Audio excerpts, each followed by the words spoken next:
And now, the popular pinball games of 1982. Ian here with the popular pinball games of 1982. Haunted House by Gottlieb. 3 playfields, tons of rules, and lightning in the back box make this one of Gottlieb's most memorable. Vector by Bally. A futuristic sports theme and a really cool playfield tried to get eyes off of monitors and back on the silver ball. Mr. and Mrs. Pac-Man by Bally. A really popular theme and a mini maze in the center of the playfield made this one a real attention getter. And those are the popular pinball games of 1982, because there's more to life than video games. Arcade break. In '82, Donkey Kong Jr. was a pretty big hit, but it was actually eclipsed by another game, Donkey Kong.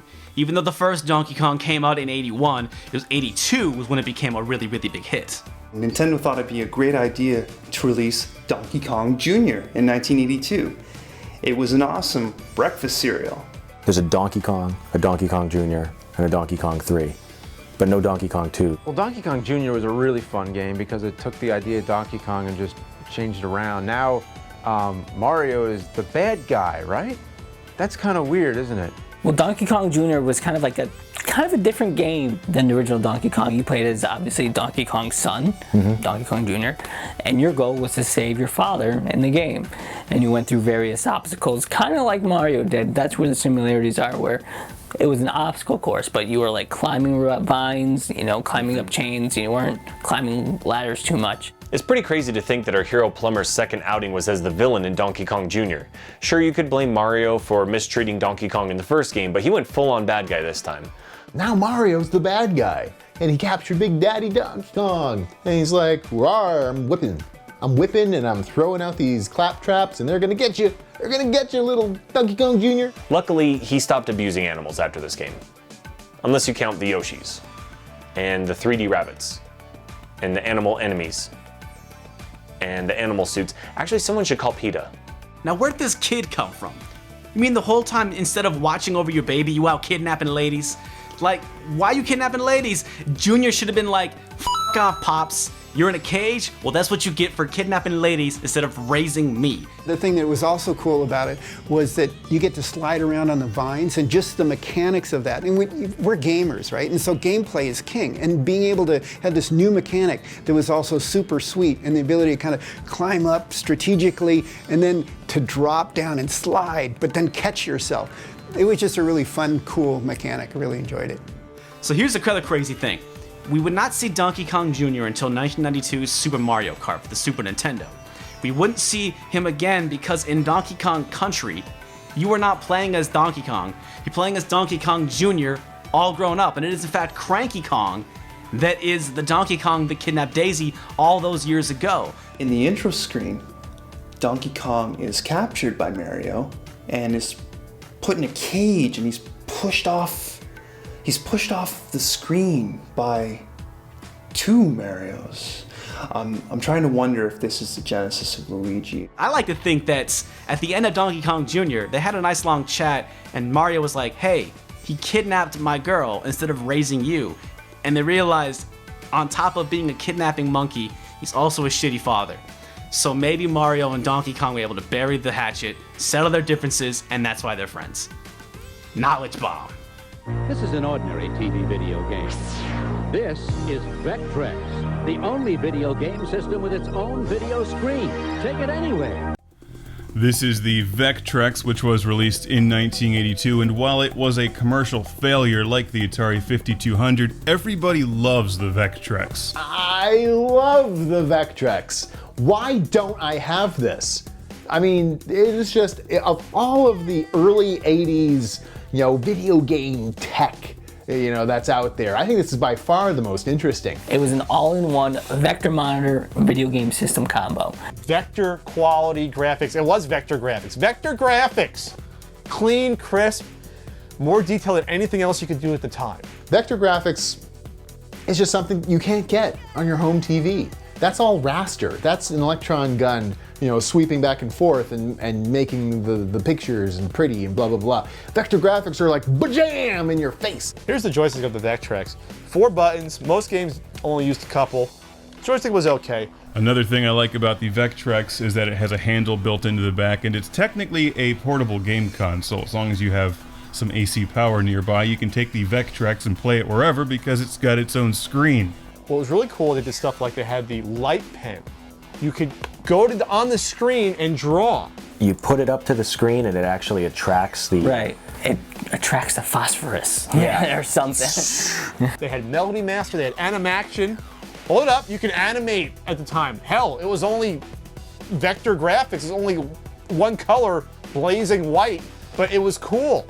There's also really good games on the Vectrex. For starters, we've got a built-in game, Mindstorm. So Mindstorm is this, okay, it's an Asteroids knockoff, but that's okay because Asteroids is awesome. Blatant rip-off of Asteroids, except you had in the middle this little thing you didn't want to hit. They had a couple of rip-offs, like Clean Sweep, which was like a Pac-Man clone, but you know, majority were original games made for this system. They had a couple of arcade ports only.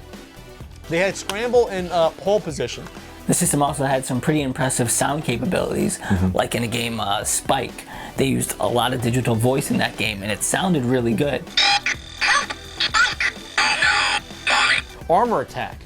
Armor Attack was sort of a clone of Combat, but it was fun. And there's even a vibrant homebrew community producing new Vectrex games, like Vectrexians. If you have a Vectrex or you're lucky enough to pick one up, you can buy the multi-game cartridge now, Right. and you can get them all Yeah. on one if you're willing to pay like $150.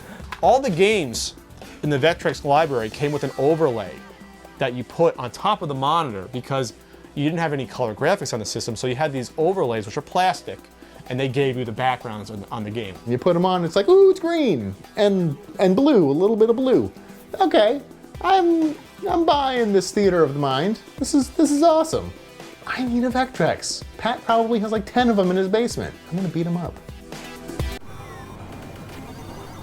Arcade break. The story of Dig Dug goes like this. You're just this guy who is digging underground.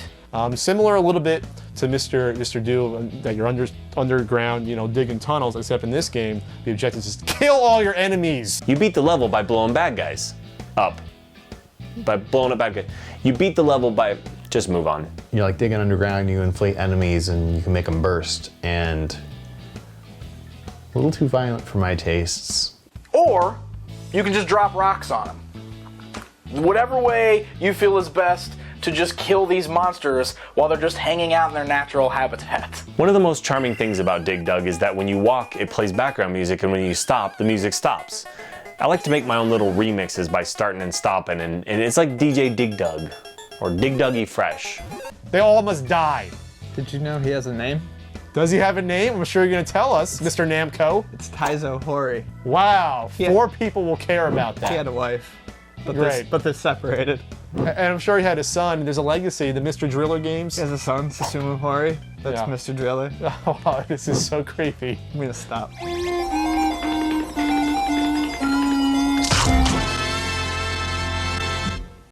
All right, the Pac-Man animated series. By Namco. It's not produced by Namco. I believe it was Hanna-Barbera. Pac-Man. We remember talking about how successful Pac-Man was, right? I mean, it got merchandising, it got its own theme song, hit 80s pop song. Right after in the arcades, after we got Baby Pac-Man, we got the Pac-Man Cartoon. This marks the first time that a video game was so successful that it jumped to Saturday morning cartoons. It went for 2 seasons. Why? Not a fan of it. I'm gonna be honest. They went from cute, cuddly Pac-Man to a Ralph Cramden look-alike. And the whole thing kind of centers around Pac-Man and his whole family. So we've got Miss Pac-Man and the baby, and they got a dog and a cat, and everybody's kind of got like that round look to them. They had 5 ghosts, and there was a boss that was named Mesmeron, who would get the ghosts, actually they were called ghost monsters, to go get power pellets for him. Did I mention that this was the first cartoon based on a video game? Peter Cullen voiced Sourpuss. Optimus Prime was Pac-Man's cat. You look at a Hanna-Barbera cartoon, you can tell it's made on the cheap. You got the backgrounds that are reused over and over. You know, you have the really quickly drawn, you know, animation on the front of those backgrounds, and they're like, Moolah. It was a precursor to like Pac-Land, I guess. The Pac-Man series was actually so successful initially that ABC's rival CBS was prompted to make their own Saturday morning cartoon based on video games, which gave us, 1 year later, the Saturday Supercade. Never liked the Pac-Man cartoon, I'm sorry. Give me pole position. So in 1982, Dan Gorlin created Choplifter for the Apple II computers, and it would turn out to be one of my favorite games from that era. Choplifter is interesting. It's a slower paced Defender.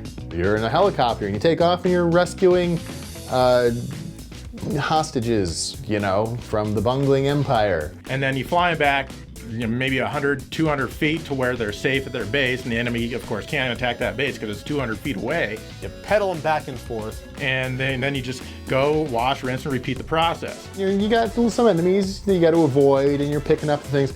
And it's kind of like Stargate, except not insane. If your chopper gets shot down, everyone on board dies. And yeah, that's what would really happen. Yeah, it's a very realistic game. And it was extremely popular. Got its start in the Apple II. It was ported over everywhere. And it's one of the only computer games I know of that started as a computer game and then was made an arcade game later after the fact. Sega did a port of it. And the little hostages will be like screaming, help me, or thank you when you picked them up. There's Choplifter on the Sega Master System, which is my favorite version of Choplifter. I mean, the difficulty's fair. It's redone by Sega, which makes it better just because it was redone by Sega.